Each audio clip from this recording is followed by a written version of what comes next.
Eine Regel des Akasha-Feldes ist, nicht zu urteilen. Die Herausforderung ist, wie kann ich nicht wütend auf mich selbst und alle um mich herum sein?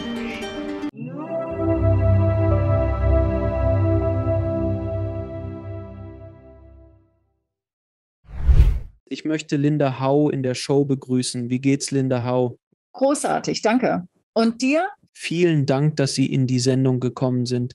Ich freue mich, dass Sie hier sind, weil wir ein Thema besprechen werden, über das ich gerade genug weiß, um gefährlich zu sein.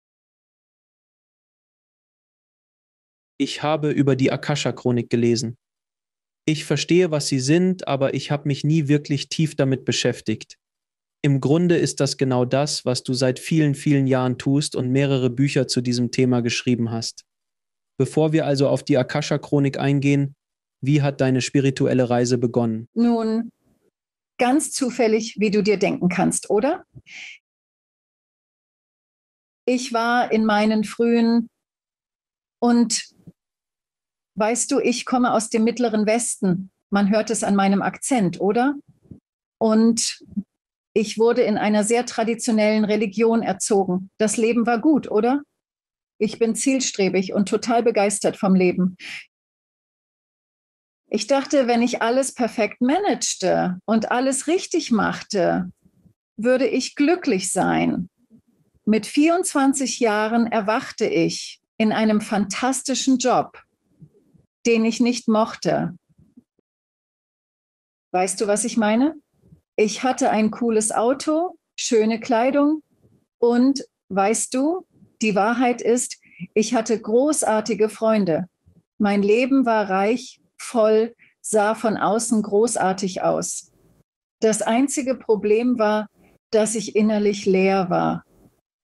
Und ich war verblüfft, dass ich den Regeln gefolgt, sozusagen. Richtig? Ich war gut gewesen. Ich hatte gute Noten. Ich habe all das gemacht. Und trotzdem kein Goldtopf für mich. Also betete ich das verzweifelte Gebet zu einem Gott. Ich glaubte an nichts, oder? Ich wusste nur, dass ich litt. Also betete ich, bitte hilf mir. Und innerhalb kurzer Zeit, ein paar Wochen wirklich, hatte ich einen Moment tiefgreifender, lebensverändernder spiritueller Erkenntnis. Wie viele in diesen Zeiten? Ja, und in diesem Moment war ich zuerst einmal bewusst, dass ich völlig transparent war. Ich war wie komplett erkannt und gleichzeitig absolut geliebt, umarmt und geschätzt. Aber pass auf, ich hatte das Gefühl, dass was auch immer diese Lebenskraft war, dass sie mich mochte. Jetzt verstand ich die Idee von Liebe ist eine großartige Idee, Fantastische oder? Idee. Aber naja, nichts in meinem Leben hat mich darauf vorbereitet. Und ich hatte nichts getan, um es zu verdienen. Ich meine, verstehst du, ich war völlig durcheinander. 4 Jahre alt, richtig?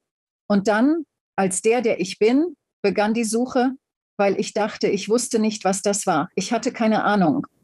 Und ich verbrachte von 24 bis 40 damit nach Wegen zu suchen, um das vielleicht wiederherzustellen oder zu regenerieren oder es für mich selbst wieder anzuzapfen. Ich dachte, es muss einen Weg geben, diese Verbindung herzustellen, der keine Drogen beinhaltet. Ich meine, das war wirklich mein Gedanke. Ich dachte, oh, komm schon, es muss einen Weg geben. Und siehe da, ich wurde zu den Akasha-Chroniken geführt. Und als ich sie öffnete, bis heute erschrecke ich mich, wenn ich daran denke, weil es das nächste war.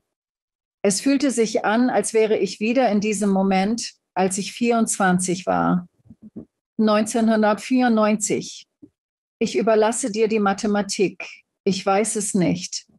Es ist eine Weile her. Jahrzehnte sind vergangen und es ist fesselnd. Also bin ich so ziemlich mein ganzes Leben auf diesem Weg. Das ist erstaunlich. Dass du diese Erkenntnis in so jungen Jahren hattest, ist ein Segen, denn viele haben sie nie in ihrem Leben. Manche kommen viel später dazu und manchmal kommt es viel härter. Es schien nicht aus dem, was du mir erzählt hast, dass du durch eine dunkle Phase gegangen bist, um dieses Licht zu finden.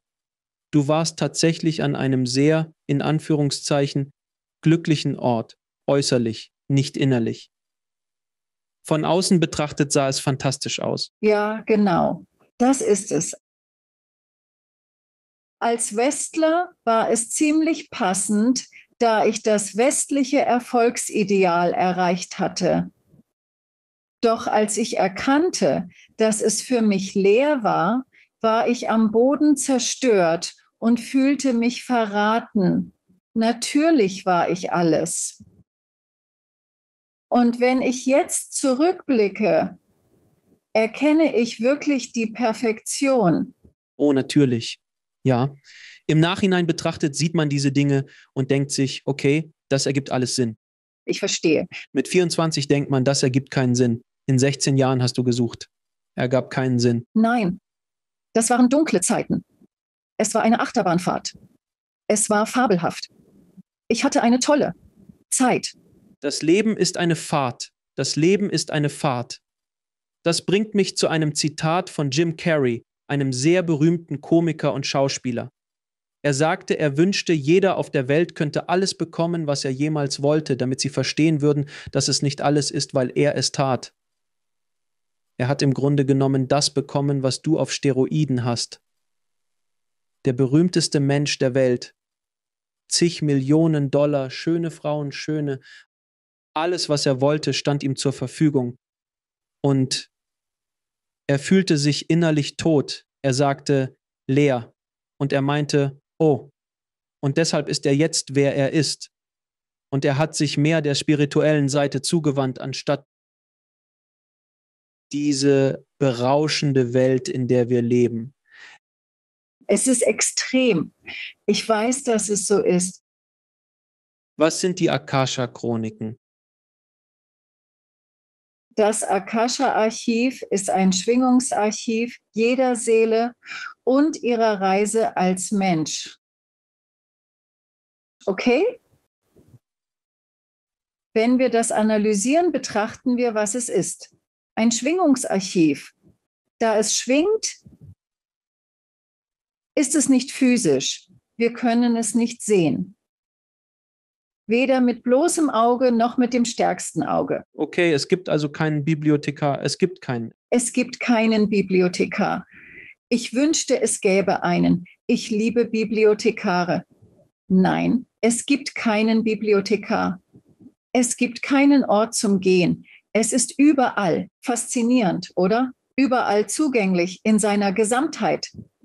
Hier in Chicago kann ich eine Verbindung zu den Aufzeichnungen herstellen, oder? Ich könnte an der Ostküste Brasiliens sein und mich mit den Aufzeichnungen verbinden. Es spielt keine Rolle, denn es ist durch eine Wahrnehmungsverschiebung im Bewusstsein zugänglich. Die Arbeit mit den Aufzeichnungen liegt in unserem Bewusstsein. Also es ist ein Schwingungsarchiv.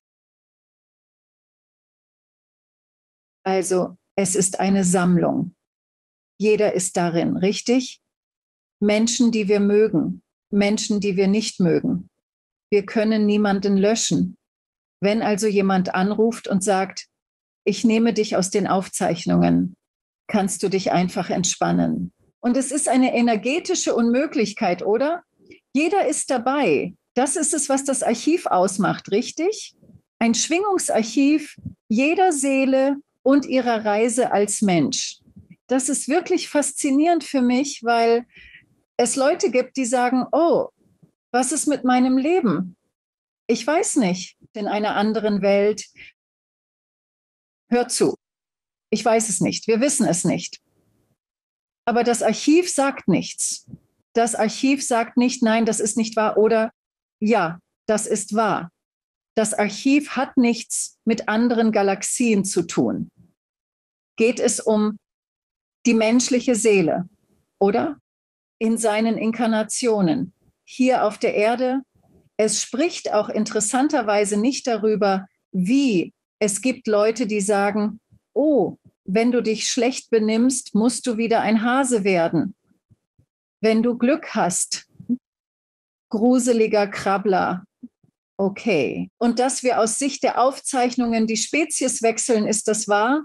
Wer weiß. Das ist nicht der Punkt der Aufzeichnung. Die Aufzeichnung geht nicht darauf ein. Das sagt weder das eine noch das andere. Okay, also wirklich um die Seele in ihren menschlichen Inkarnationen hier auf der Erde. Okay. Einfach, so einfach ist das. Es kommen gerade tausende Fragen rein, also gib mir einen Moment. Ich weiß, ich kann deine Gedanken hören. Das alles zu verarbeiten. Mit den Akasha-Chroniken, wenn du sagst, dass du in der Lage bist, zu ihnen zu gelangen, was meinst du genau? Ist es eine Meditation? Ist es ein Gebet? Und wie kannst du dich mit den verschiedenen Bänden der Chronik verbinden? Die Art und Weise, wie ich in den Aufzeichnungen arbeite, ist, mir wurde ein Gebet gegeben. Beim Sprechen des Gebets, so wie es geschrieben steht, wie es mir übermittelt wurde. Genau. Beim Sprechen des Gebets gibt es eine subtile Veränderung in der Wahrnehmung des Praktizierenden.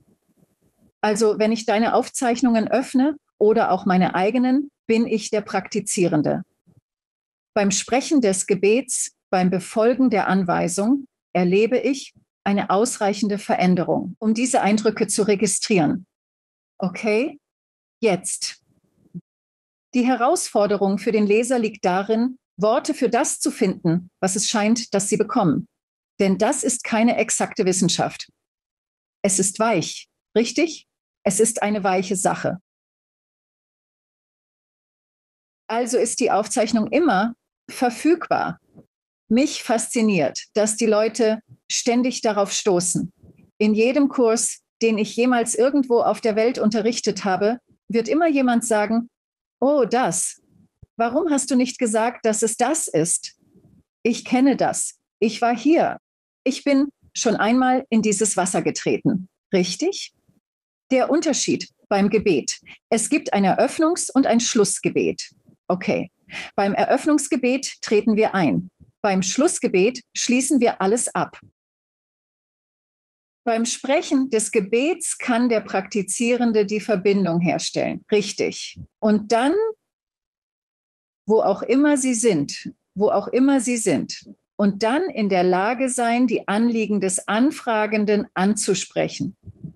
Faszinierend ist, dass das Protokoll, obwohl es aus allem besteht, deine Vergangenheit, Gegenwart und Zukunft ist. Riesig, oder?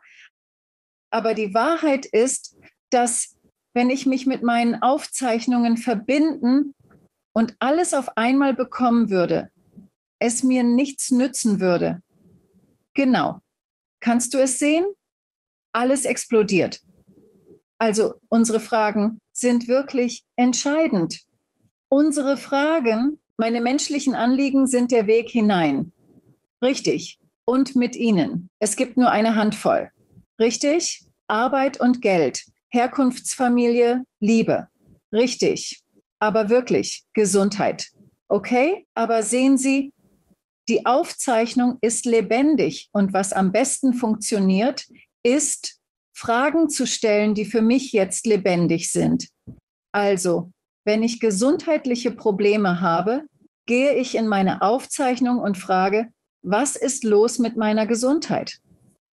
Und dabei, es scheint, als hätten 85% der Menschen, die in den Aufzeichnungen arbeiten, dieses Gefühl des Wissens. Okay? 10% sind visuell. Das ist nicht sehr viel. 5% sind auditiv. Von 100 Personen sehen 85 von uns vielleicht nie ein Bild. Heißt das, dass wir nicht aufgezeichnet sind? Nein. Es bedeutet, dass es die Aufgabe eines Schülers ist, selbst herauszufinden, wie sie empfangen und am besten interpretieren, was bereitgestellt wird. Also könntest du zu meinem Kurs kommen. Viel Talent, kein Mangel an Talent. Richtig? Du bist begeistert, bereit loszulegen. Aber die Wahrheit ist, du hast keine Ahnung, was du tust. Du hast alte Vorstellungen vom Rekord. Ein großer, dünner Mönch in brauner Kapuzenrobe wird dir begegnen und ein Buch mit deinem Namen zeigen. Ich meine, klar. Okay, was sollte es sonst sein, oder? Aber die Tatsache ist, dass es überhaupt nicht so ist. Wenn du zum Unterricht kommst, bring bitte deine Sorgen und Fragen über dich und dein Leben mit. Richtig? Wie, was ist es? Denn wenn ich in die Aufzeichnungen gehe und sage, erzähl mir von meinen früheren Leben, das ist kein Angelteich. Verstehst du? Das Protokoll wird auf meine aufrichtigen Fragen im Moment antworten. Richtig. Aber nehmen wir an, ich habe eine echte Herausforderung. Ich weiß nicht. Ich habe diesen erwachsenen Sohn. Das Einzige, was schwieriger ist, als ein kleines Kind zu erziehen, ist, Eltern eines jungen Erwachsenen zu sein. Okay? Wie unterstütze und ermutige ich diesen Kerl? Wie kann ich in einer förderlichen Beziehung mit ihm sein? Was ist hier los? Das wird mich in die Akte führen. Doch wenn ich nach meinem Sohn frage, sagt die Akte, kümmere dich um deine eigenen Angelegenheiten. Jedenfalls, hilft das? Ja, es ist interessant, weil das eine an den Akasha-Chroniken ist, dass sie seit Tausenden von Jahren von Mystikern und Weisen und Yogis auf der Welt besprochen werden. Es ist definitiv verwoben in die Philosophien oder die spirituellen Philosophien des Ostens, speziell seit Tausenden und Abertausenden von Jahren. Es ist also nicht so, dass es diese New Age-Sache ist, wie, oh, das ist gerade erst aufgetaucht. Nein, es ist schon eine Weile da. Ich denke, die Menschen werden offener für diese Ideen, basierend auf den Verkaufszahlen deines Buches und wie viele Menschen lieben, was du tust und solche Dinge. Wenn dieses Buch damals veröffentlicht worden wäre, hätten viele Leute gesagt, wovon redest du? Als Gesellschaft müssen wir als Spezies vorbereitet und genug erwacht sein, um diese Informationen anzuerkennen, was für mich wirklich interessant ist. Und ich denke, heutzutage erwachen wir immer mehr. Ich denke, wir erwachen. Aber mit diesem Erwachen gibt es einige Kämpfe im Inneren, in uns selbst und mit anderen Seelen, die nicht aufwachen wollen. Sie sagen, nein, lasst uns an dem festhalten, was wir kennen. Lasst uns an der Vergangenheit festhalten. An Dingen, die in der Realität oder in Anführungszeichen Realität, irdischen Dingen verankert sind. Aber viele sagen, das reicht nicht. Die Pandemie hat jeden höheren Planeten erschüttert, wie ein Etch a Sketch. Wenn ich mich selbst date. Oh, ich liebe das. Es ist wie ein Etch a Sketch. Früher hat es alles durcheinander gebracht und jeder für einen Moment innegehalten und gesagt, warte mal, bin ich wirklich glücklich, täglich 1 Stunde für einen Job zu pendeln, den ich nicht liebe? Ich verbringe so viel Zeit mit meiner Familie. Davon will ich mehr machen. Wie kann ich das herausfinden? Und dann begann sich die Frage zu ändern. Nicht so, oh, ich hasse meinen Job. Nein, wie kann ich einen Job haben, der mir erlaubt, mehr von dem zu tun, was ich liebe? Das ist eine sehr kraftvolle Frage. Das ist eine große Frage. Das ist eine sehr kraftvolle Frage. Genau das ist der Grund, warum viele ihre Jobs kündigen. Alle wollen von zu Hause aus arbeiten. Alles hat sich plötzlich verändert und dann versuchen alle anderen nur mitzuhalten. Es herrscht also Chaos.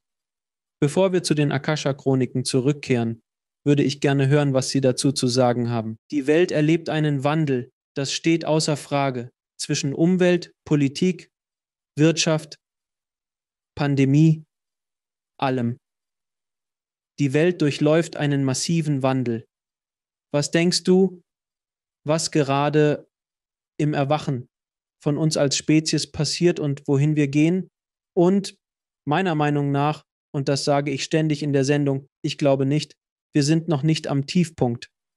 Wir haben noch ein Stück vor uns. Das ist es nicht. Ja, ich denke, das Schlimmste liegt nicht hinter uns. Und nochmal, das Konzept des Schlimmsten ist ein menschliches Konzept. Wenn man das Ganze unseres Lebens betrachtet, die schlimmsten Dinge, die uns im Moment ihres Geschehens passieren, dachten wir, wären die schlimmsten Dinge. Wir haben den Job verloren. Wir haben das Mädchen oder den Jungen nicht bekommen. Diese Gelegenheit ging verloren. Dann 5 Jahre später, 1 Jahr später, 10 Jahre später, denkst du dir, oh mein Gott, zum Glück habe ich diese Person nicht geheiratet. Oh mein Gott, zum Glück habe ich diesen Job nicht bekommen, weil es mich dazu gebracht hat, mein eigenes Geschäft zu eröffnen und ich habe dies und das gemacht und so weiter. Also denke ich, dass dasselbe auf der Ebene der Spezies gerade passiert. Ich würde gerne hören, was du denkst. Ja, nun, meine persönliche Erfahrung, die Pandemie ist das Beste, was mir passieren konnte, weil ich schon eine Weile dachte, wie kann ich vom Laufband runterkommen, oder? Ich meine, ich habe praktisch im Flughafen gelebt, oder? Kein schlechter Ort zum Leben, aber nicht meine erste Wahl, jedenfalls.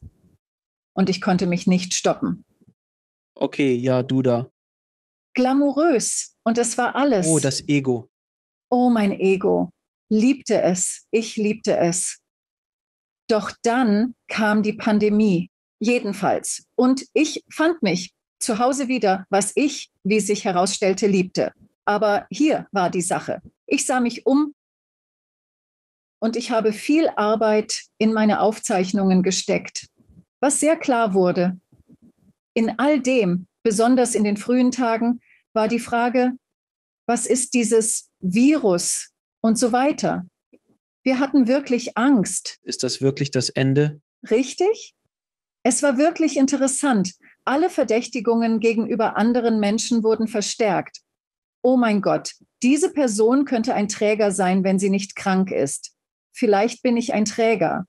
Wir hatten vor allem Angst vor uns selbst, vor anderen. Es war nur Toilettenpapier. Nur das. Oh mein Gott, wirklich? Und dann müssen wir uns anstellen und um 07:00 Uhr losgehen? Richtig? Es war großartig. Aber hier ist das Ding. Alles fällt auseinander. Unsere Wirtschaftssysteme, Regierungen. Es gibt episches Versagen in jedem Lebensbereich. Und was klar ist, dass der einzige Weg aus dieser Situation darin besteht, zu erkennen, dass wir bereits eins sind. Am Anfang dachte ich mir, oh, das wird uns eins machen. Und ich ging in meine Aufzeichnungen und es war wie, oh nein, Schatz, wir sind bereits eins. Die Sache ist, dass dies unsere verkrusteten Vorstellungen von Trennung zerschmettert. Die Illusion der Trennung wird zerschmettert. Und der einzige Weg, diese Probleme erfolgreich zu lösen, sei es Lieferkette, richtig, sei es Babynahrung, ich meine heute, richtig, was auch immer es ist, Waffen, es macht keinen Unterschied, ist der Moment, in dem wir erkennen, dass wir bereits eins sind. Es ist ein ganz anderes Spiel. Also warum arbeiten wir nicht zusammen? Es gibt momentan Krisenherde auf dem Planeten, wie in Russland und der Ukraine. Wir haben einige der guten Alten. Und das ist eine bekannte Geschwisterkrise. Es geht schon ewig so. Aber die Idee, dass wir von ihnen getrennt sind, dass sie von uns getrennt sind, dass sie voneinander getrennt sind, wir werden nie etwas lösen, bis wir akzeptieren, dass es bereits so ist. Denn es ist bereits so. Das ist das Erste. Das andere ist, und das hat wirklich meinen kleinen Apfelwagen umgeworfen, ist, dass hier keine Bosheit im Spiel ist. Nun, Menschen verhalten sich schlecht. Stimmt das? Ja, Menschen können lächerlich sein. Aber wenn sie lächerlich sind, dann immer, um ihre persönliche Erfahrung geliebt zu werden, zu erweitern. Also, ob es ein Tyrann ist, der, ich weiß nicht, ein Land regiert, das sich über 11 Zeitzonen erstreckt, oder der Cousin, der verrückte Cousin. Es macht keinen Unterschied, oder? Diese Individuen, alle. Es ist anders, ihr Bestes zu geben. Verstehst du? Sie tun alles, was sie überzeugt sind, ihnen ein Gefühl von Sicherheit, Liebe und Akzeptanz zu geben. Und wenn das bedeutet, dass wir eine Menge Leute töten müssen, nun ja, wenn wir uns Schützen ansehen, Einzelschützen oder Länder, die schießen, es ist alles dasselbe. Es ist dieses unglaubliche Gefühl, dass wir nicht sicher sind, obwohl die Wahrheit ist, wir sind sicher. Wir sind bereits sicher und eins. Wir müssen nirgendwo hin. Wir sind schon da, wo auch immer da ist. Es ist wirklich ganz anders, als ich erwartet hatte. Während der Pandemie habe ich viel über Lektionen nachgedacht und gedacht, was ist die Lektion daraus? Es war eine sehr strafende Idee, diese Idee von Lektionen. Nach dem Motto, ich gebe dir diese schreckliche Sache und dann musst du daraus Gold machen. Aber das ist es wirklich nicht. Als Mensch werde ich Unbehagen, wie die Pest vermeiden. Menschen mögen es nicht, sich unwohl zu fühlen. Deshalb tun wir unser Bestes, um das zu vermeiden. Aber Unbehagen bedeutet nicht, dass wir unsicher sind. Ich nutze die Fitnessstudio-Analogie. Es ist unangenehm, Gewichte zu heben, aber der Muskel muss abgebaut werden, damit er wachsen kann. Es ist nicht bequem, Gewichte zu heben. Ich bleibe lieber zu Hause, essen, was auch immer, und Netflix schauen. Das ist ein viel gemütlicherer Ort. Aber du wächst nicht und du trainierst nicht die Muskeln und solche Dinge.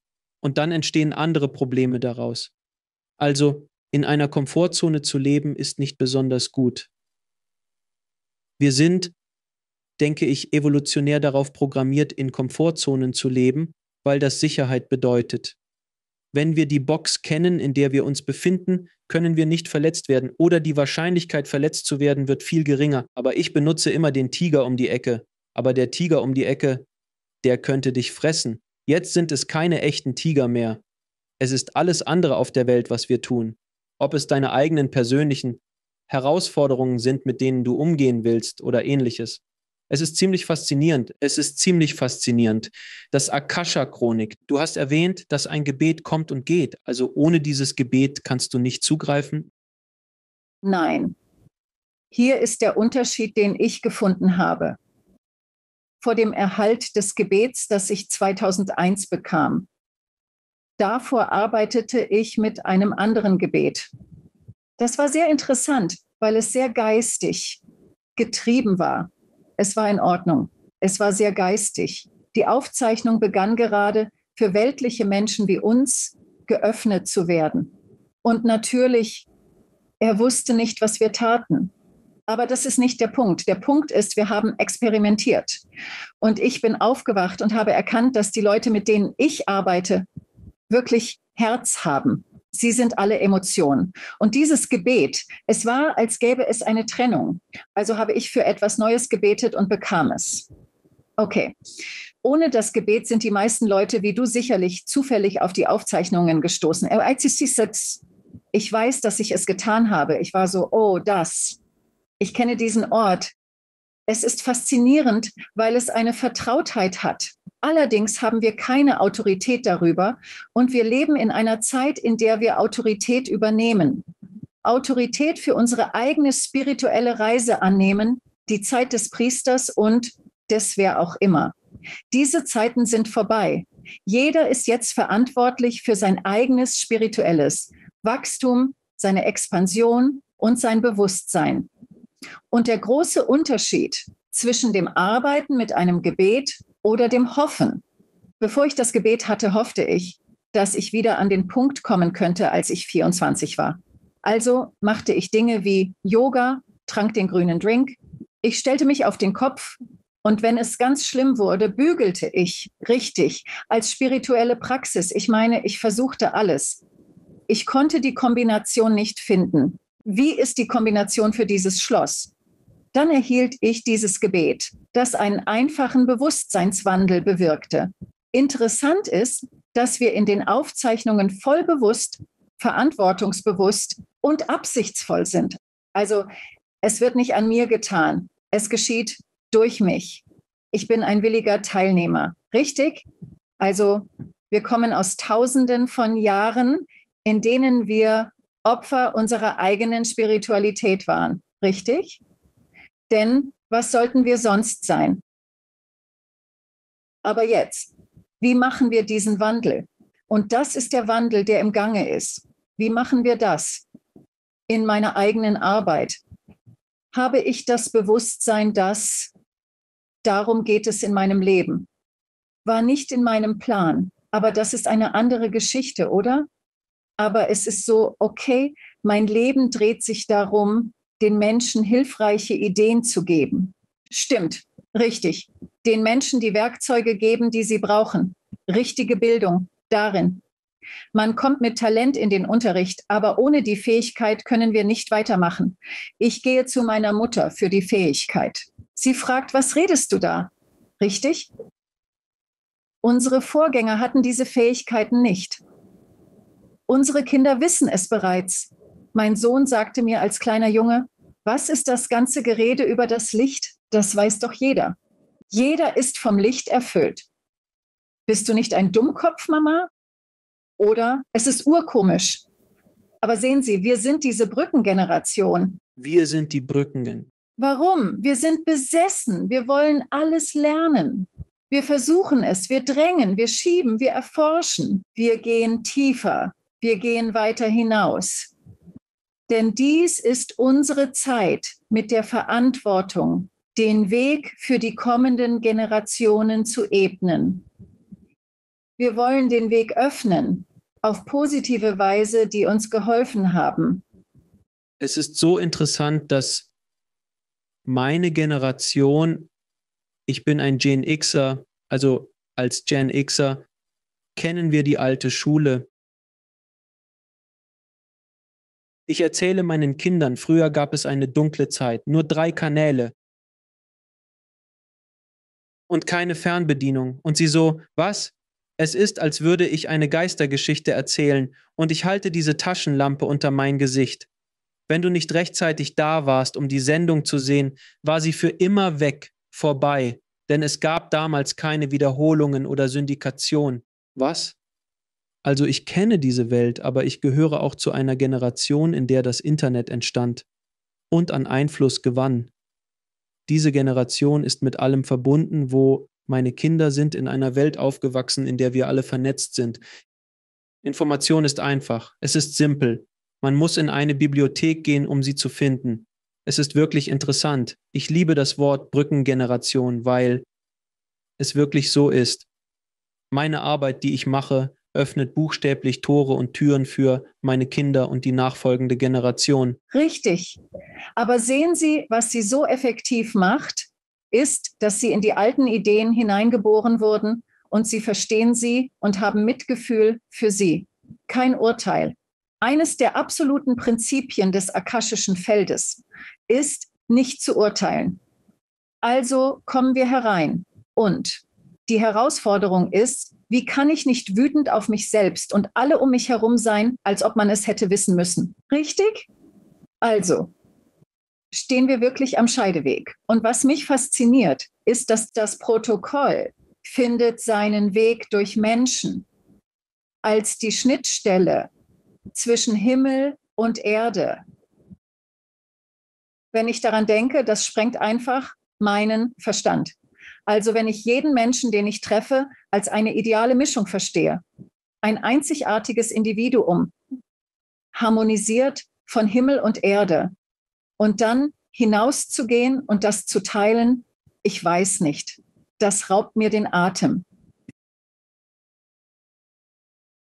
Mit den Akasha-Chroniken können wir auf den Bauplan unserer Seele und unseren Zweck hier zugreifen. Viele von uns sind verloren, stolpern durch die Welt und suchen nach Antworten, um herauszufinden, warum wir hier sind und was wir tun sollen. Wie können uns die Akasha-Chroniken also unterstützen? Die Akasha-Chronik kann uns am meisten, meiner Erfahrung nach, helfen, indem unser Gefühl der Selbstakzeptanz zu stärken. Denn wer sie sind, ist in diesem Moment ideal, um die Zwecke ihrer Seele in die Welt auszudrücken, zu reflektieren und zu leben. Wenn Menschen verstehen, sie sind die richtige Person. Hier gibt es keinen Zufall. Das ist alles durch kosmisches Design. Denn du bist derjenige, der die Ziele deiner Seele am besten zum Leben erwecken kann. Nun, wenn wir über die Ziele der Seele sprechen, denn das Protokoll ist diese Schnittzone, richtig zwischen Himmel und Erde. Die Ziele unserer Seele sind auch auf individueller Ebene. Ja, und so. Eine Person mit einer erstaunlichen Fähigkeit zu organisieren. Richtig. Die Seelenzwecke dieser Person sind relevant. Unsere Seelenzwecke wirken nicht extern, sondern durch uns. Und das Akasha-Licht macht es uns sicher, ehrlich zu uns selbst zu sein, über unsere eigenen Gaben und Talente, Fähigkeiten, Stärken und Schwächen. Richtig. Es gibt einige echte Hinweise. Einige echte Hinweise auf die Zwecke unserer Seele. Wenn etwas der Zweck deiner Seele ist, willst du es wirklich tun. Wenn du es nicht tun willst, wen interessiert's? Es ist nicht deine Aufgabe. Lass es jemand anderen machen. Mit allem gebotenen Respekt. Ehrlich. Okay. Das Zweite ist, du hast eine gewisse Fähigkeit. Du hast eine gewisse Fähigkeit, um Himmels Willen. Egal, was du über deine Fähigkeiten denkst. Siehst du, ich denke, ich habe die falschen Fähigkeiten. Ich bin wie, nein, warte, ich sollte Buchhalter sein. Du willst nicht, dass ich dein Scheckbuch ausgleiche? Ich bin nicht diese Person. Ich suche Hilfe dafür, da ich offensichtlich nicht diese Person bin. Es gibt kein Urteil darüber. Kein Urteil. Also, du möchtest es tun. Du hast natürliche Talente. Hier ist die andere Sache. Wenn es um die Zwecke der Seele geht, es gibt einen Mythos, der besagt, dass es, wenn es mein Seelenzweck ist, ganz einfach sein wird. Das stimmt einfach nicht. Das Leben dreht sich um Anstrengung, okay? Nicht Leiden, sondern Anstrengung. Ein bisschen Ellbogenschmalz, richtig? Sonst passiert nichts. Es ist ein Planet der Tat. Deshalb müssen wir handeln. Nun, das Interessante ist, dass meine Seelenzwecke mich vom Sofa aufstehen und aus der Tür gehen lassen. Wenn es nicht meine Seelenzwecke sind, werde ich den Kanal wechseln. Ich werde die Fernbedienung festhalten. Aber wenn es mein Seelenzweck ist, sehen Sie, gibt es eine Verbindung zwischen dem, was wir als Menschen tun wollen und dem, was wir bereit sind zu tun. Und das alles liegt hier, der Seelenzwecke. Es ist wirklich interessant, weil manchmal, wenn du auf deinem Seelenweg bist, auf dem Pfad, könntest du eine angeborene Fähigkeit haben, etwas zu tun. Und es könnte Teil der Gleichung sein, aber es ist nicht die Gleichung, es ist nicht die Antwort. Also werde ich meine Reise als Beispiel verwenden. Ich hatte früh ein Talent fürs Schneiden.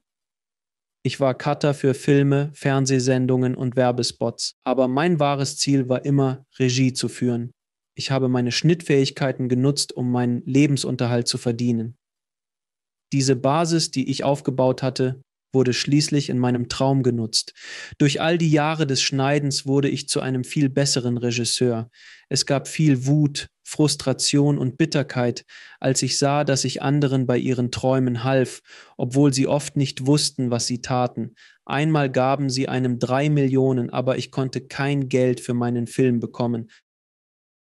Also, meine Geschichte ist etwas komplizierter. Im Gegensatz dazu habe ich nie gesagt, dass ich NBA-Spieler werden wollte.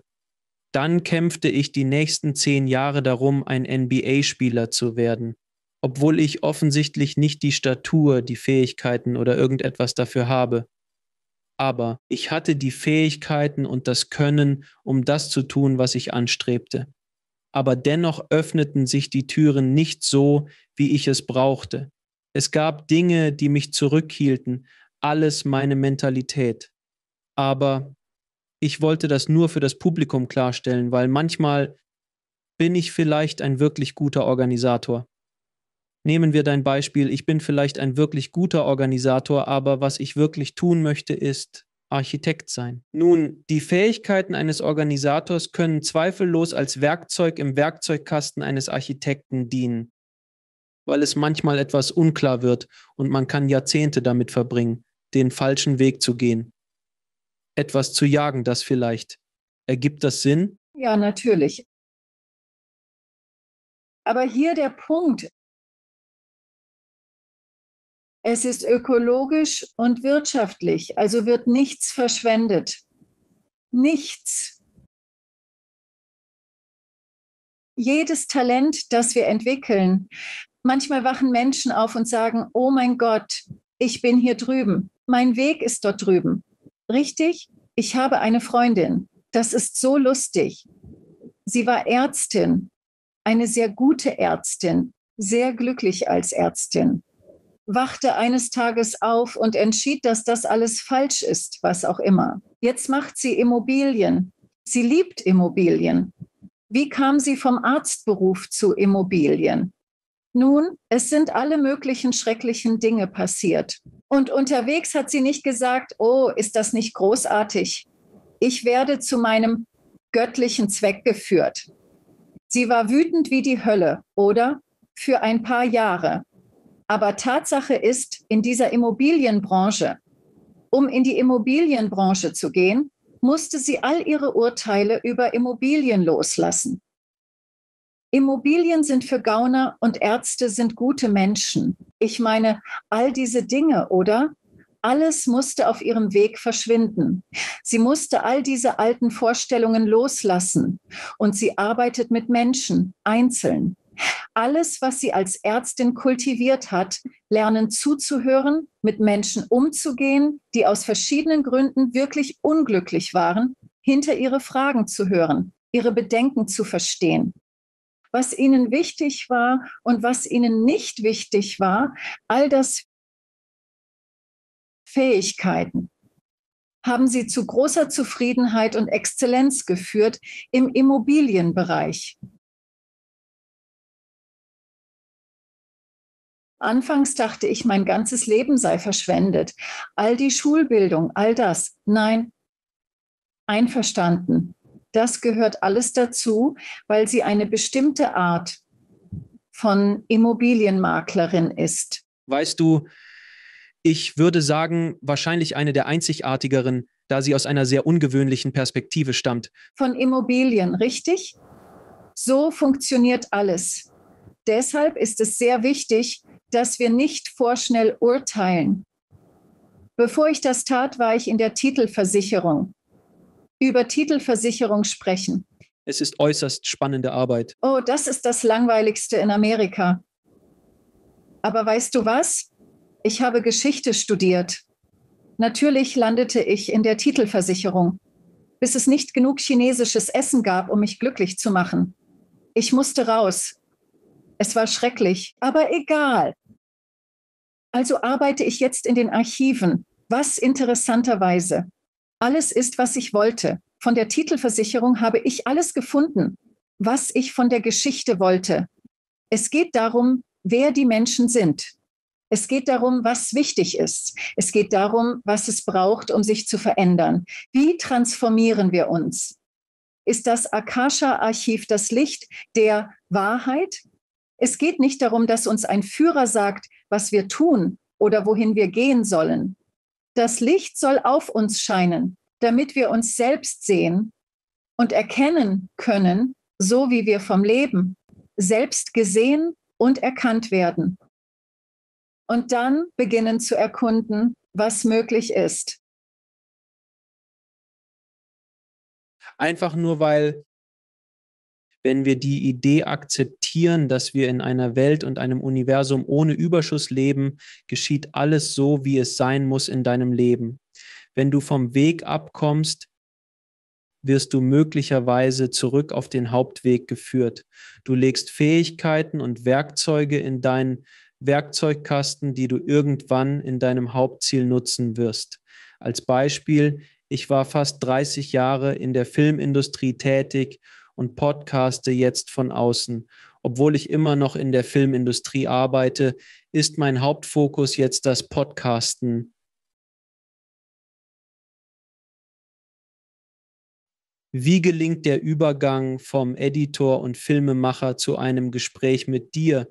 Und Wie haben mich diese Fähigkeiten darauf vorbereitet, jetzt mit dir dieses Gespräch zu führen? Wenn du zurückblickst, habe ich mein ganzes Leben lang in der Kommunikation gearbeitet. Ob in der Welt des Schnitts, der Regie oder des Schreibens, habe ich mein ganzes Leben lang kommuniziert.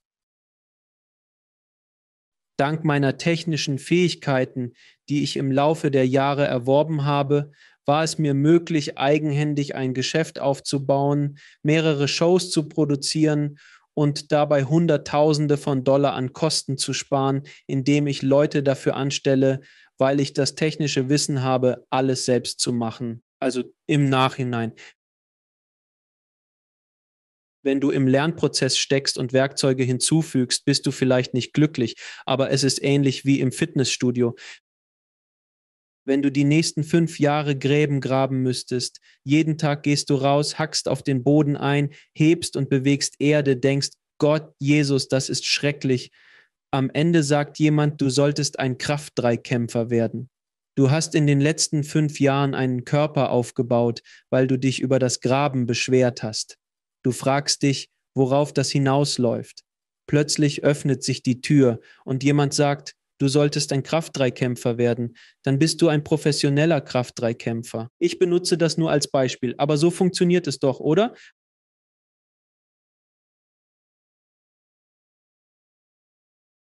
Aber weißt du was? Hier ist der andere Teil davon, okay? Also ich bin draußen und grabe den Graben, bediene die Tische, mache was auch immer, okay? Zu denken, dass es nicht spirituell ist, ist falsch. Oder ich verstehe, dass ich ein spirituelles Wesen bin, egal welche Meinung ich über mich selbst habe, dass jeder andere auch spirituell ist, dass das Licht, das in mir ist, auch in dir ist. Ich habe nicht mehr bekommen, ich habe nicht weniger bekommen. In dieser Hinsicht sind wir alle gleich.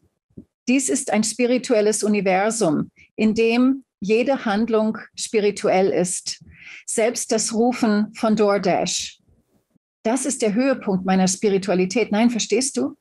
Es ist, als ob alles so ist. Also, je mehr ich erkenne, dass, wenn ich Tische bediene, das eine spirituelle Übung ist. Das ist eine spirituelle Disziplin. Kann ich mich selbst lieben, auch wenn ich als Kellner arbeite? Nicht, ob ich andere Menschen lieben kann. Ich liebe andere Menschen. Wir lieben andere Menschen. Du liebst andere Menschen. Ich liebe Menschen, die ich nicht einmal mag. Ich liebe sie. Menschen lieben einander. Kann ich mich selbst lieben, wenn ich meinen eigenen Ansprüchen nicht gerecht werde? Hier wird es interessant. Wenn wir auf den Seelenzweck schauen, was ist unser gemeinsamer Seelenzweck? Richtig, der gemeinsame Seelenzweck ist, dass jeder Mensch erwacht zu der Erkenntnis und Liebe zu sich selbst bedingungslos, ohne Vorbehalt, während er noch in menschlicher Form ist. Jetzt spielen wir spirituelles Hardball. Vor 100 Jahren war das noch kein Thema. War es nicht. Wir waren in alten Religionen gefangen. Waren sie gut? Ja, wir lieben. Ich liebe Religionen. Sie haben uns hierher gebracht. Doch jede Religion beruht darauf, dass wir nicht perfekt sind, Fehler gemacht haben und entweder Buße tun müssen oder auf Rettung hoffen. Vergiss nicht, du musst einen Scheck an Jesus schicken.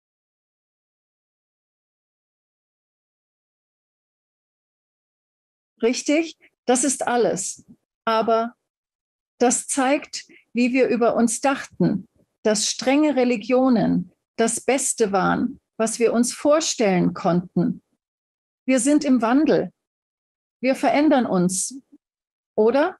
Ich weiß, die Dinge, die ich glaube, dass du denkst. Meine Eltern wären entsetzt. Oh, was auch immer du tust, lass es Gott nicht wissen. Ist das wirklich deine Meinung? Machst du Witze? Ich meine, geez, stell dir meine Großeltern vor. Vergiss es. Stell dir vor, Großeltern denken auch nur entfernt an die Konzepte, die sind. Es gibt eine Evolution, die passiert. Sie passiert auch so schnell. In den letzten 120 Jahren gab es massive Veränderungen, schneller als die letzten 1000 Jahre. Absolut. Aber weißt du, was noch interessant ist? Die Aufzeichnung selbst. Sie läuft sozusagen, oder? Ich weiß nicht. Anfang des 20. Jahrhunderts, da kommt Rudolf Steiner und prägt den Begriff Akasha. Wir bewegen uns in die Mitte des letzten Jahrhunderts. Und hier im Westen haben wir Edgar Cayce. Cayce. Oh mein Gott, brillanter Mann. Aber das Besondere an Casey ist, dass er, wenn er in den Aufzeichnungen arbeitete, bewusstlos war. Er wusste nicht, was zum Teufel er sagte. Und jemand anderes, er hatte natürlich eine Frau. Sie musste die Notizen machen. Okay. Casey wurde durch seine Arbeit nicht transformiert. Wie wir es jetzt sind. Stimmt, wir wissen es. Er war der schlafende Prophet. War der schlafende Prophet. Konnte niemandem beibringen, wie man es macht. Dann, mit dem Aufkommen des Internets, gab es diesen Typen. Kennst du ihn? Wie heißt er? Cheney. Er stammt aus Astara, Mitte der 90er. Er schrieb ein faszinierendes, aber schreckliches Buch mit einer großartigen Kernidee. Das Akasha-Chronik oder das Internet, das World Wide Web, war der physische Ausdruck der Akasha-Chronik. Das war Mitte der 90er Jahre.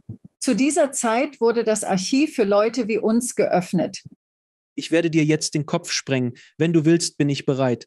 Also, diese Kernidee ergibt Sinn. Aber wie du gut weißt, das Internet und das World Wide Web können angepasst werden, wenn das Akasha-Archiv nicht verändert werden kann. Das bedeutet, es kann geändert werden. Websites können sich ändern, Informationen können sich ändern. Aber es gibt jetzt etwas, das dem Akasha-Archiv noch ähnlicher ist in dem, was es ist. Und das ist Blockchain. Blockchain-Technologie. Warte mal. Okay, erzähl mir davon. Wow, ist das? Okay? Und jetzt alle, die zuhören.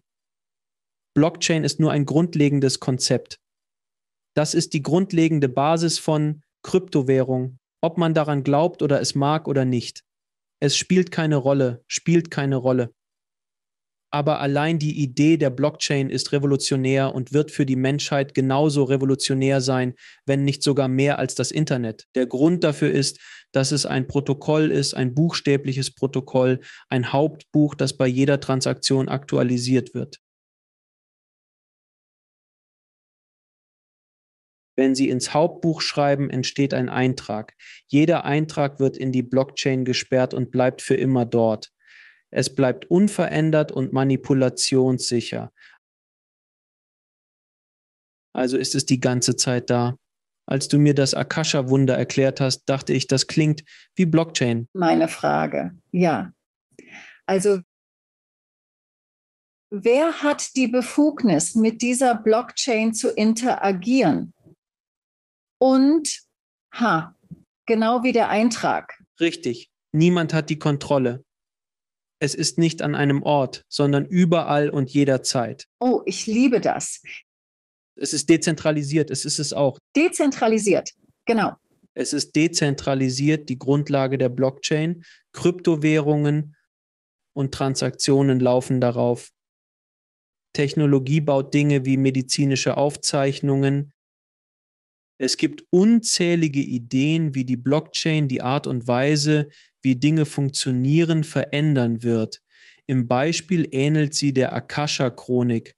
Ein Eintrag kann manipuliert werden, da er für jeden zugänglich und einsehbar ist. Okay, aber da unterscheidet sich der Eintrag. Okay, denn du könntest hineingehen und nach mir fragen. Okay, der Eintrag wird dir mitteilen, was du über mich wissen musst. Aber das könnte völlig anders sein als das, was meine Schwester über mich wissen muss. Es ist ein Bedürfnis zu wissen, aber es ist interessant, weil es tiefer als der Verstand ist. Der Verstand sagt, erzähl mir alles. Ich will die ganze Geschichte. Das hier liegt darunter. Okay. Tief. Es ist sehr selbstkorrigierend. Wenn du aus der Reihe tanzt, sagen die Aufzeichnungen einfach, oh nein, das ist nichts für dich. Alles klar. Ja, etwas anders als Blockchain, aber ähnliches Konzept. Aber es ist interessant, weil es so ist. Aber es ist selbstselektierend, da nicht jeder in diese Blockchain einsteigen will. Gleiches gilt für verfügbare Aufzeichnungen.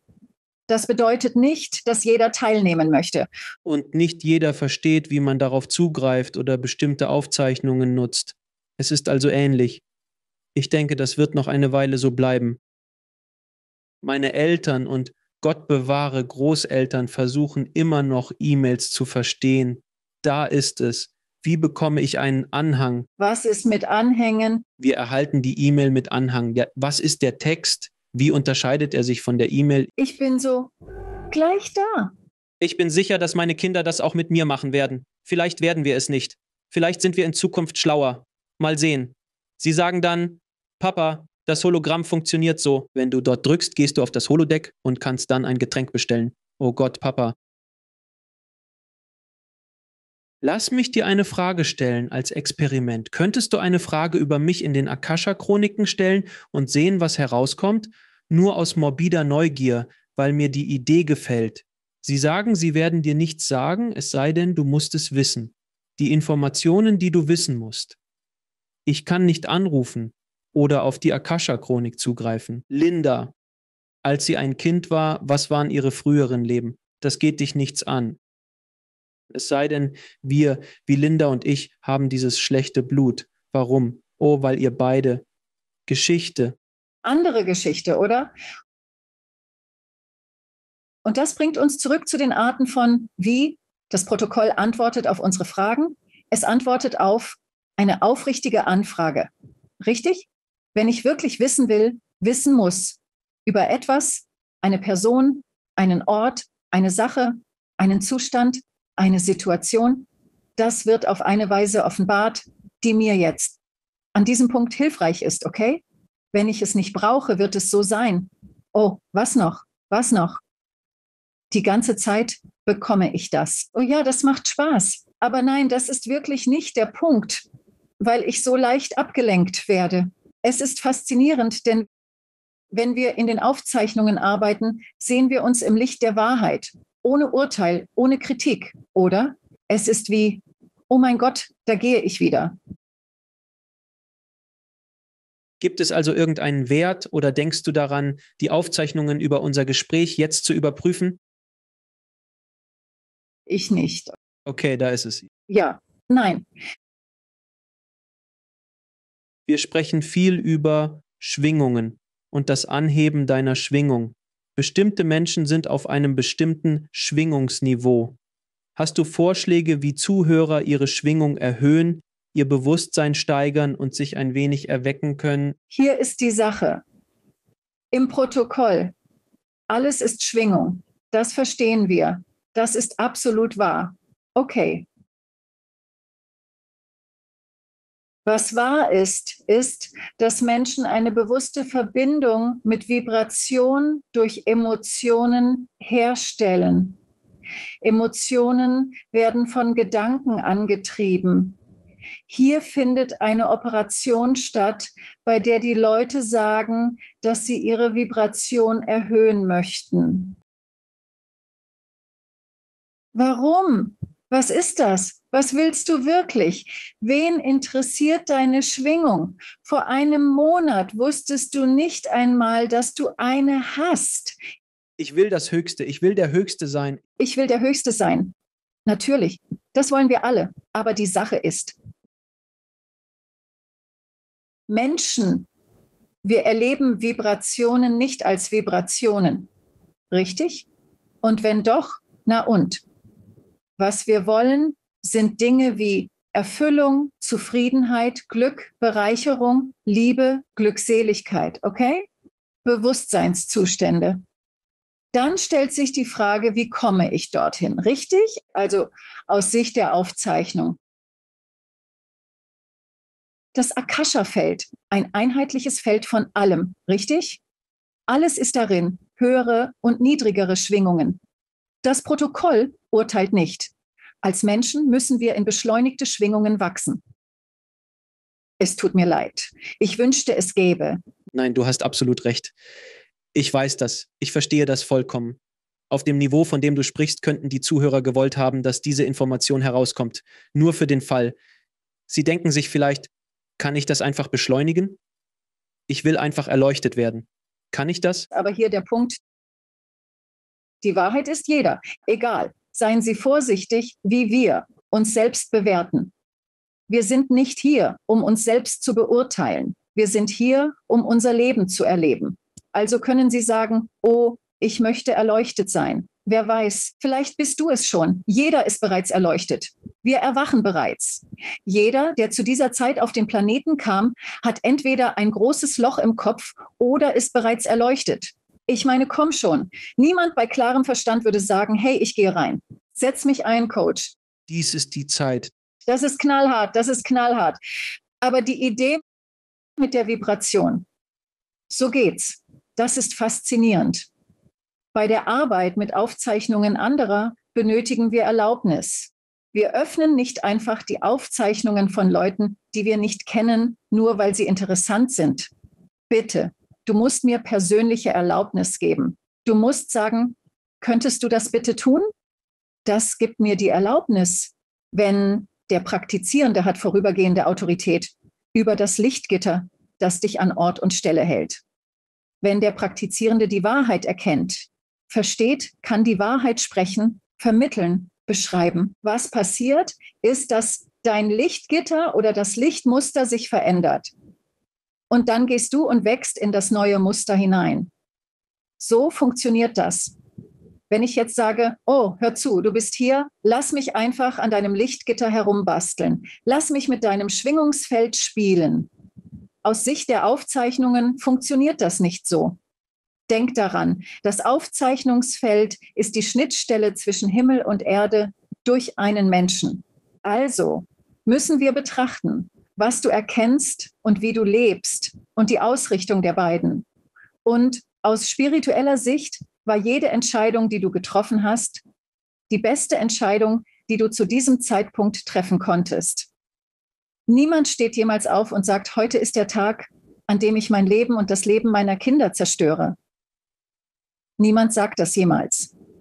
Wir alle geben unser Bestes und machen so viele Fehler. Es ist wie schrecklich. Aber was haben wir? Wir sind nur Menschen. Wir müssen unsere Ansprüche ein wenig senken. Komm schon. Du hast absolut recht. Das bringt mich zur nächsten Frage. Heilung. Du hast ein ganzes Buch über die Heilung mit den Akasha-Chroniken aus unserer Vergangenheit geschrieben. Wir tragen unsere Vergangenheit wie schmutziges Gepäck mit uns herum, das wir einfach nicht loswerden können. Wie Messis. Wir hüten die Vergangenheit. Oh, das liebe ich. Wir sind Horter der Vergangenheit. Wir brauchen einen Exorzismus von unserem Bitte-Gott-Gepäck. Wie können uns die Akasha-Chroniken helfen, die Vergangenheit zu heilen und voranzukommen? Also, hier ist das Erste zuerst. Das Akasha-Protokoll wird deine Vergangenheit nicht ändern. Richtig? Wenn sie dich mit der Bratpfanne getroffen haben, dann haben sie dich mit der Bratpfanne getroffen. Okay, das war's. Wir werden nichts ändern. Wenn dein Ex dich verlassen hat und fremd geht, ist das eben so. Solche Dinge passieren. Hier ist die Heilung. Sie liegt in der Veränderung unseres Selbstbewusstseins. Also kann ich mich selbst lieben, obwohl sie mich mit der Bratpfanne geschlagen haben? Sieh mal, wenn ich das anwende. Das ist es. Ich habe das so klar gesehen. Es haut mich um. Hier bin ich. Ich bin 7 und denke, ich sollte wie eine 65-jährige Frau reagieren. Nein, ich bin 7. Das sind große Leute. Ich habe Angst vor ihnen. Ich verhalte mich wie ein verängstigtes 7-jähriges Kind. Das ist anders. Also sollten wir darauf achten, nicht das Heutige, die Wahrheit in die gestrige Situation zu bringen und wirklich anzufangen, uns selbst zu sehen und zu erkennen, so wie wir im Licht der Wahrheit gesehen und erkannt werden. Die Wahrheit ist, es war eine andere Zeit. Und es gibt so viele von uns, die die Vorstellung haben, dass wir, besonders wenn wir irgendeine Art von spirituellem Erwachen haben, denken, oh Mann, wir sind gefährlich, oder? Wir denken, oh, ich hätte das stoppen können. Ich hätte das reparieren können. Ich hätte das ändern können. Es tut mir wirklich leid, Leute. Kann ich mich selbst lieben, auch wenn ich es nicht konnte? Stoppt die Vergewaltigung, stoppt die Plünderung, stoppt den Krieg, obwohl ich meine Familie nicht vor dem Tod bewahren konnte? Könnte ich in dieser Situation Mitgefühl für mich selbst haben? Akzeptanz ist der erste Schritt zur Heilung, um wirklich mit der Realität ins Reine zu kommen. Das andere ist dies.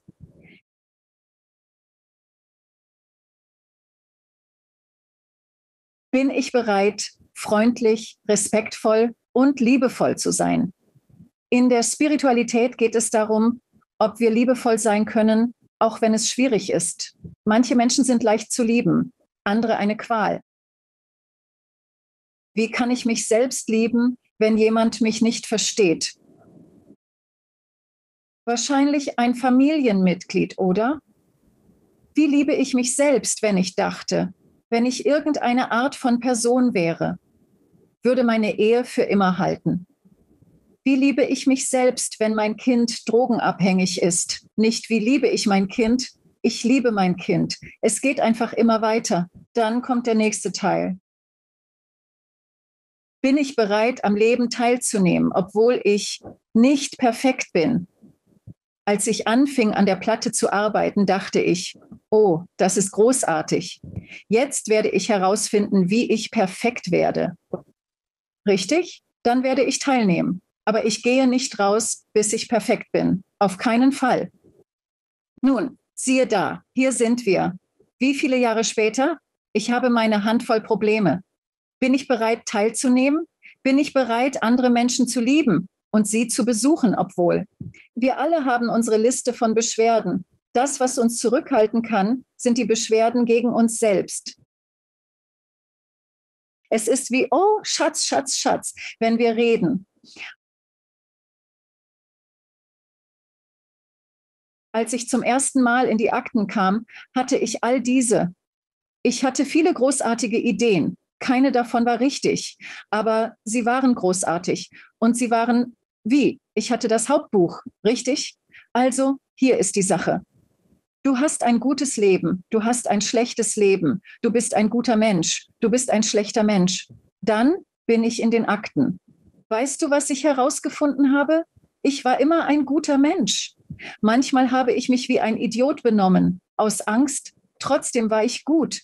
Wie versöhnen wir uns? Die Aufzeichnung befähigt uns, die unveränderliche Wahrheit, darüber zu erkennen, wer wir sind und wer alle anderen sind. Es ist erstaunlich für mich und völlig befreiend, denn wir alle können losgelassen werden. Und das ist der Punkt, dass so viele von uns, Gott, so viele von uns sich selbst fertig machen für vergangene Handlungen oder Entscheidungen, die wir getroffen haben, mit der Denkweise und dem Wissen von heute. Also denkst du, oh, ich wünschte, ich hätte nicht angefangen zu rauchen, als ich 17 war, oder angefangen zu trinken, als ich das nie hätte tun sollen. Ich hätte das nie rauchen sollen oder ich hätte nie diesen Job annehmen sollen. Ich hätte nie diese Beziehung eingehen oder dieses Geschäft eröffnen sollen. Das kannst du nicht tun, weil du die beste Entscheidung getroffen hast, die du in dem Moment treffen konntest. Und jede Entscheidung, die wir treffen, jede Entscheidung in diesem Moment ist unsere beste Option, um unsere persönliche Erfahrung des Geliebtseins zu erweitern. Das ist es. Niemand geht in eine Beziehung und denkt, ich mag diese Person, aber ich werde mit der anderen gehen. Das ist verrückt. Niemand ist so verrückt, oder? Es sei denn, sie sagen, oh, ich liebe diese Person, aber es ist gefährlich für mich, in einer liebevollen Beziehung zu sein. Also werde ich mit jemandem zusammen sein, den ich nicht mag. Das ist eine andere Geschichte. Na, es ist das Liebevollste, was ich für mich tun könnte. Und das steht im Protokoll. Siehst du, im Licht der Wahrheit ist es so. Ich habe viele Jahre damit verbracht, nach Schuldigen zu suchen, wer falsch liegt, richtig, all diese Dinge. Und das Protokoll sagt, was machst du? Darum geht es nicht. Darum geht es im Spiel des Lebens nicht. Das Spiel des Lebens ist, bin ich, Linda, bereit, mich selbst und andere zu lieben? Egal was passiert? Das heißt nicht, dass ich den Ex-Mörder zum Abendessen einladen werde. Nein, das werde ich nicht. Du musst deinen Verstand nutzen. Kann ich mich trotz meiner früheren Freundschaft mit einem Ex-Mörder lieben? Ja, früher nicht, jetzt schon. Es ist in Ordnung. Es ist in Ordnung. Am Ende des Tages wird alles gut. Jetzt, Lynn, werde ich dir ein Es ist in paar Ordnung. Fragen stellen, die ich allen meinen Gästen stelle. Was ist deine Lebensmission? Meine Mission? Das ist eine großartige Frage. Meine Mission in diesem Leben ist es. Und exzellente Bildung und Wahrheit über das Akasha-Archiv für jeden zugänglich zu machen, der es möchte. Was ist der ultimative Sinn des Lebens? Zu lernen zu lieben, uns selbst und andere. Nein, bedingungslos. Wo können die Leute mehr über dich, deine Bücher, deine Kurse und alles, was du machst, erfahren? Ganz einfach. lindahau.com. Und weißt du was? Mein neues Buch erscheint am 14. Juni. Oh, wie heißt das Buch? Oh, ich bin so aufgeregt. Ja, bin ich. Das Herz der Akasha-Chronik. Enthüllt. Oh, sehr cool. Das wird natürlich auf Amazon und überall sonst verfügbar sein. Bücher überall. Wo auch immer du ein Buch bekommst, richtig? Du wirst es finden. Ja. Ich freue mich schon auf das neue Buch. Linda, vielen Dank, dass du in der Sendung warst und dein Wissen über die Akasha-Chronik geteilt hast. Es erinnert mich an Blockchain, aber auf eine andere Art und Weise. Und es war ein faszinierendes Gespräch. Linda, vielen Dank, dass du in die Sendung gekommen bist und für das, was du für den Planeten tust. Vielen Dank. Güte. Vielen Dank. Dankeschön. Danke fürs Zuschauen. Klicken Sie unten auf ein Video, um fortzufahren und vergessen Sie nicht zu abonnieren.